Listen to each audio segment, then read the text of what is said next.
Assalamualaikum warahmatullahi wabarakatuh. Halo semua, perkenalkan saya Lus David Krisyansa. Pada video praktikum kali ini saya akan menjelaskan mengenai analisis standar label pada produk pangan, baik dalam skala industri besar maupun standar label pada skala UMKM. Baik, sebelum kita menganalisis standar label pangan, perlu kita ketahui apa sih yang dimaksud dengan standar label pangan. Jadi menurut Undang-Undang RI Nomor 7 Tahun 1996, label pangan adalah setiap keterangan yang mengenai pangan yang berbentuk gambar, tulisan, kombinasi keduanya atau bentuk lain yang disertakan pada pangan atau dimasukkan ke dalam, ditempelkan pada kemasan atau merupakan bagian kemasan pangan. Jadi dapat kita simpulkan bahwa label pangan merupakan segala bentuk keterangan yang tertera dalam kemasan produk pangan.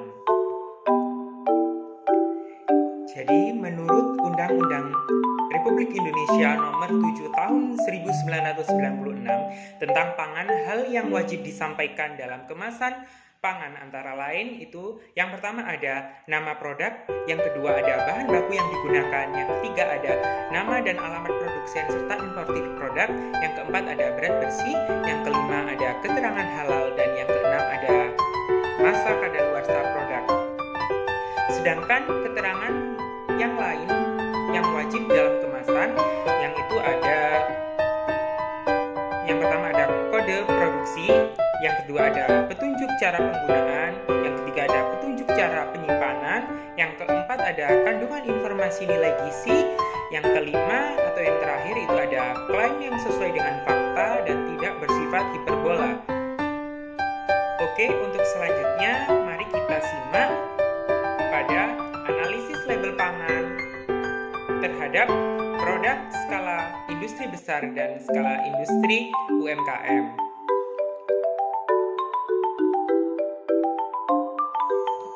Oke, jadi untuk produk skala industri besar di sini ada produk mie instan. Untuk analisis standar labelnya itu untuk yang pertama di sini nama produk sudah tertera dengan jelas. Kemudian kemudian yang kedua itu ada bahan baku yang digunakan pada produk mie instan kali ini juga tertera dengan jelas. Kemudian ada nama produsen, yaitu mie instan ini diproduksi oleh PT Karunia Alam Segar Gresik, Indonesia. Kemudian di sini juga tertera bahwa berat bersihnya itu 90 gram.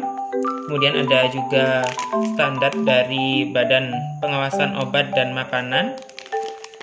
Kemudian ada juga keterangan label halal dari Majelis Ulama Indonesia. Kemudian di sini juga ada tanggal kadaluarsa dari produk mie instan ini dan ada juga kode produksi. Kemudian di sini juga tertera petunjuk cara penggunaan dan cara penyimpanannya. Kemudian di sini juga tertera informasi nilai gizi pada kemasan produk. Kemudian dari total keseluruhan yang mencantumkan macam-macam yang terkandung pada kemasan mie instan ini, menurut saya klaim yang sesuai dengan fakta dan tidak bersifat hiperbola. Untuk analisis standar label yang kedua, di sini ada produk skala UMKM, di mana produk yang saya ambil untuk analisis kali ini yaitu ada sebuah produk jamu kering yang berbahan dasar kencur. Kemudian untuk analisis standar label itu yang pertama di sini dari produk UMKM ini sudah menyertakan nama produk dengan jelas. Kemudian ada juga bahan baku yang digunakan, juga disertakan dengan jelas. Kemudian ada nama alamat produsen yang diproduksi oleh UMKM setempat. Kemudian ada juga berat bersih dari produk jamu ini sendiri. Kemudian ada keterangan label halal. Namun di sini keterangan label halal yang dicantumkan bukan merupakan keterangan label halal yang standar dari Majelis Ulama Indonesia. Kemudian di standar label produk UMKM ini juga mencantumkan kadaluarsa dari produk UMKM, namun tidak disertakan dengan baik karena di sini hanya dicantumkan tahun kadaluarsanya, tidak dicantumkan bulan dan tanggal dari kadaluarsa produk ini. Kemudian untuk kode produksi juga tidak dicantumkan dengan baik, dan di sini untuk petunjuk dan cara penggunaannya dicantumkan dengan baik dan jelas, tetapi untuk petunjuk cara penyimpanan tidak dicantumkan dengan jelas. Kemudian tidak dicantumkan juga nilai kandungan gizi pada produk pangan. Kemudian dari total keseluruhan analisis yang terdapat pada standar label pada produk UMKM kali ini, menurut saya yang dicantumkan ini klaimnya sesuai dengan fakta dan tidak bersifat hiperbola. Kemudian saran saya untuk